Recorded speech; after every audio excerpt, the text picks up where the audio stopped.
आज मैं आपको कराची के उस बिजनेसमैन से मिलवाने जा रहा हूँ जो 2014 में जब कराची आए तो इनकी जेब में चंद हजार रुपए थे। सड़कों पर भी सोए, मुश्किल हालात भी देखे, भूख भी देखी, लेकिन पीछे नहीं हटे। आज ये कामयाब बिजनेसमैन है। इनकी जिंदगी की कहानी क्या है, इन्हीं की जुबानी जानते हैं।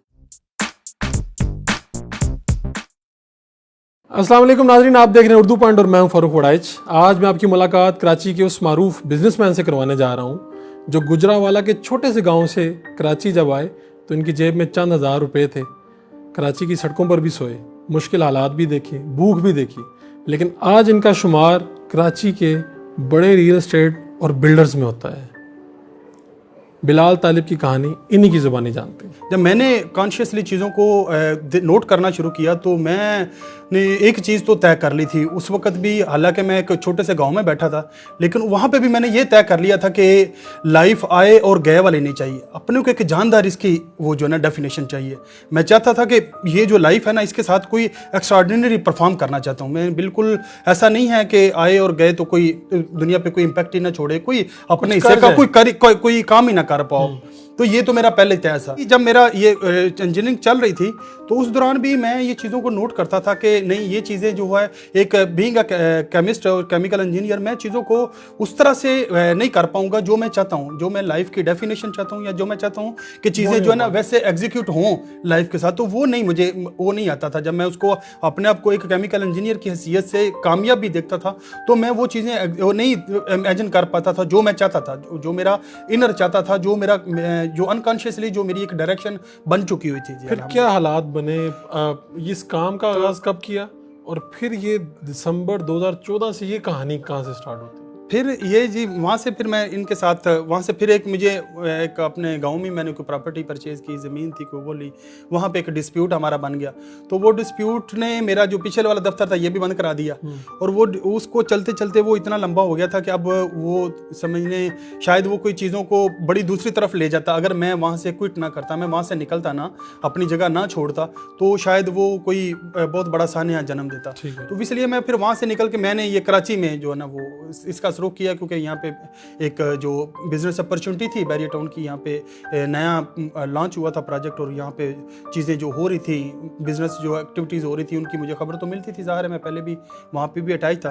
तो वो इस वजह से फिर मैंने वहाँ से जो है ना इसका सफ़र किया। कैसे आए, तो घर वालों को कैसे कन्विंस किया? घर वालों को मैंने यूँ किया कि मैंने उनसे एक फेक स्टोरी जोड़ी उनको। मैंने कहा जी वहाँ पे मेरा एक दोस्त है, वो बड़ा सेट है, उसका कारोबार ये वो, तो मुझे उसने बोला कि तू इधर मेरे पास आ जाए। चूँकि मैं नहीं चाहता था कि वो भी पीछे फिर नई परेशानी में इंगेज रहें या परेशान वो उनको।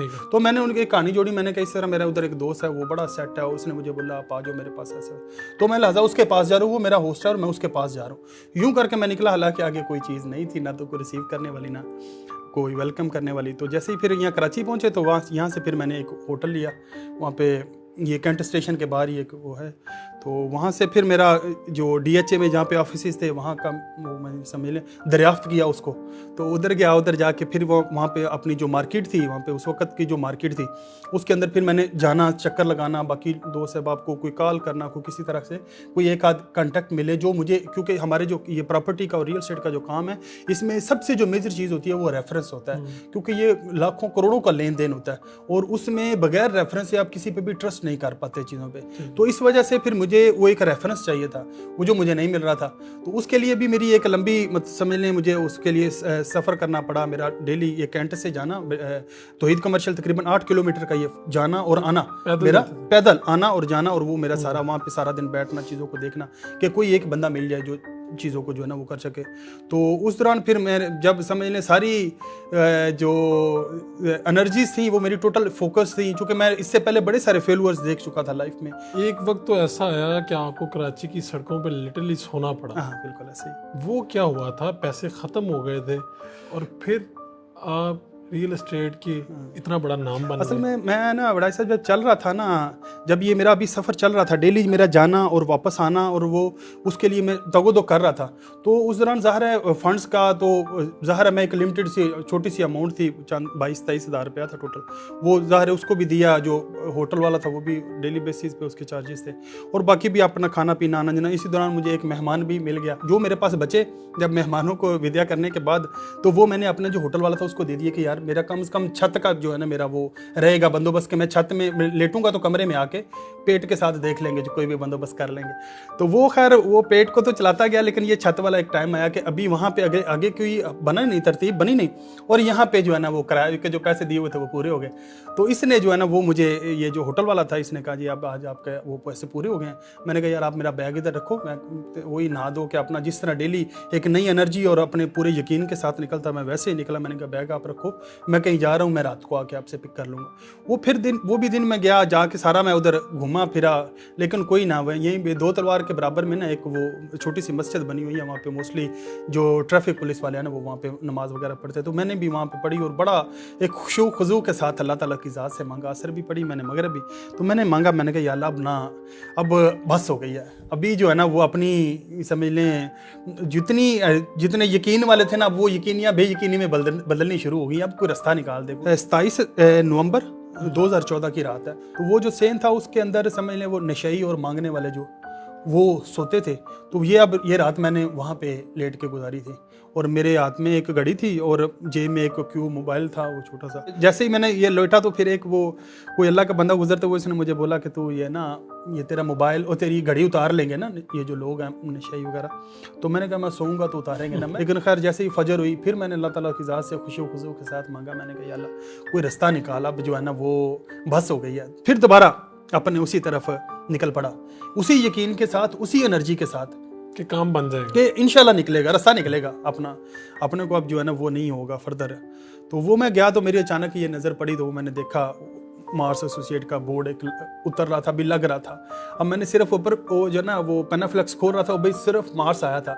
अच्छा मार्स तो मैंने देखा, मैंने कहा ये तो वही है जो मैंने मेरे दोस्त वाले का।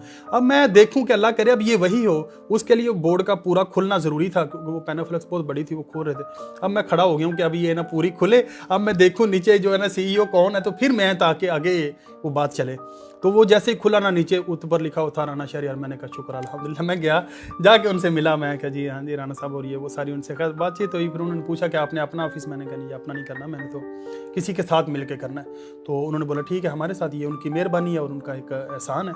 तो वो फिर मैंने उनके साथ जो है ना वो अपना समझ लें बैठ गया। अभी वो ऑफिस की तैयारी चल रही थी, खैर वहाँ से फिर जो है ना वो मैंने उस वक्त वो मैंने पहली कॉल जो थी वो अपनी जो मेरी अभी मिसेज हैं इनको मैंने कॉल की। तो मैंने कहा बस वो अब अपनी स्पीड देख, अपने को रोटी का भी बंदोबस्त हो गया, छत का भी बंदोबस्त हो गया, रेफरेंस का भी बंदोबस्त हो गया अल्हम्दुलिल्लाह अल्लाह ताला की ज़ात ने। फिर उसके बाद मेरे 28 को मेरी शादी थी भाई की, 28 दिसंबर 2014 को। तो 7 को तकरीबन समझ लें हमारा काम जो एक्चुअल ऑफिस जो खुला वो शुरू हो गया था दिसंबर का। और फिर 28 को जब मैं गया तो मैंने ज़िंदगी का पहला वो सफ़र किया था बाय एयर। फिर मैं जाते हुए बाय एयर गया अच्छा। और फिर मैंने जाके कोई एक बड़ी अमाउंट थी वो अपनी वालदा को दी। पहली कमाई कितनी की? मेरी पहली जो डील थी वो 20,000 की थी। ठीक है हाँ। फिर उसके बाद अल्हम्दुलिल्लाह अल्लाह ताला की ज़ात ने वो लाइनें लगाता गया करता गया सिलसिला चल गया। अब तो आपके बैरियर टाउन और इर्द गिर्द दीगर बिजनेस हैं, प्रोजेक्ट्स हैं। इससे पहले जो इतनी मुश्किलात देखी, कभी सोचा था कि इतने कामयाब भी हो जाएंगे, इतने अमीर भी हो जाएंगे? है वड़ाई साहब, मैं तो अपने आप को मैं तो ये समझता हूँ, मैंने एक स्ट्रगल और जो की है, मैं तो ये समझता हूँ कि मैं आज अज़म कर लूँ मैं इस मुल्क का वज़ीर-ए-आज़म बनूंगा, तो मुझे लगता है मैं नहीं उसको, मुझे कोई ऐसा ख्वाब नहीं लगता, मुझे वो ऐसी हकीकत लगता है जैसे आपके पीछे ये गुलदस्त पड़ा हुआ है। आप कह रहे हैं कि जो सोच ले वो जो आप बांध लोगे, जो जिस तरफ आप डायरेक्शन ले लोगे, डेफिनेटली हमें जो इसका जो नेचर है या कुदरत है या जो एक कायनात का वो है, उसको हमें उसके समझना पड़ता है, उसके साथ चलें तो रास्ते तो हर वक्त मौजूद हैं, अपॉर्चुनिटीज़ तो हर वक्त मौजूद हैं। डेफिनेटली मैं अगर इतना ज़्यादा नाकामियों को ना फेस करता, शायद मेरा कॉन्फिडेंस ये ना होता, या मेरी जो चीज़ों की जो ग्रोथ है वो शायद उसकी स्पीड ये ना होती। फिर मैं जब अपने आप को तसल्ली देता था ना, जब मैं चीज़ों में से चला जाता था, तो मैं ना लेस ब्राउन एक इंग्लिश स्पीकर है, उसकी वो बात मैं ना अपने लिख के अपने जेब में रखता था। क्या और मैं अक्सर वो ये कहता कि जो चाइनीज़ बम्बू ट्री है ना, वो जब उसको दफन करते हैं ना ज़मीन के अंदर, तो 5 साल तक ना उसके ऊपर वो पानी डालते रहते हैं, उसको खाद डालते रहते हैं, पानी डालते, नज़र कुछ नहीं आता। तो कहता राइट लेफ्ट वाले भी ना मजाक करते हैं, हाँ तुम चाइनीज़ बम्बू ट्री उगा रहे हो, हाँ वो पानी दे रहे हो, सुबह जा रहे हो पानी, वो सारी चीज़ें देख रहे होते हैं, लेकिन वो उसके ऊपर हंस रहे होते हैं क्योंकि नज़र कुछ नहीं आ रहा होता। फिर जब वो 5 साल बाद वो जो चाइनीज बम्बू ट्री है वो जब निकलता है तो वो 1 हफ्ते के अंदर 60 फीट जो है ना वो ग्रो करता है। फिर उसकी ग्रोथ जो है वो सारी जितने वो यानी इसके ऊपर प्लान जो हमारा अर्थ है इसके ऊपर जितने प्लांट है उनमें सबसे ज्यादा तेज ग्रोथ फिर उसकी होती है। पहले तो बाजार कुछ नहीं नजर आता, पहले कुछ नहीं, और बाद में एफर्ट्स उस वक्त बर्न हो रही होती हैं, एनर्जीज लग रही होती हैं, ठीक है, वो सारी केयर और वो टाइम हर चीज़ इन्वेस्ट हो रही होती है लेकिन नज़र नहीं आ रही होती। लेकिन जब वो निकलता है तो फिर वो पूछता है, वो कहता है कि क्या ये जो 1 हफ्ते की ग्रोथ है या 5 साल और 1 हफ्ते की है? तो एक्चुअल वो 5 साल और 1 हफ्ते की है। तो वो मैं ये समझता था कि मेरे अभी 5 साल पूरे नहीं हुए। जब मैं ये कर रहा था मैं कहता था देखो जो मैं कर रहा हूँ, जो चीज़ें मैं अपनी एनर्जी जहाँ पे इन्वेस्ट कर रहा हूँ, जहाँ पे मैं अपनी जो टाइम इन्वेस्ट कर रहा हूँ, जो मैं चीज़ों को नए नए नाकामियों को फेस कर रहा हूँ, तो डेफिनेटली मेरी जो कामयाबी है वो भी मेरी इंशाल्लाह इसी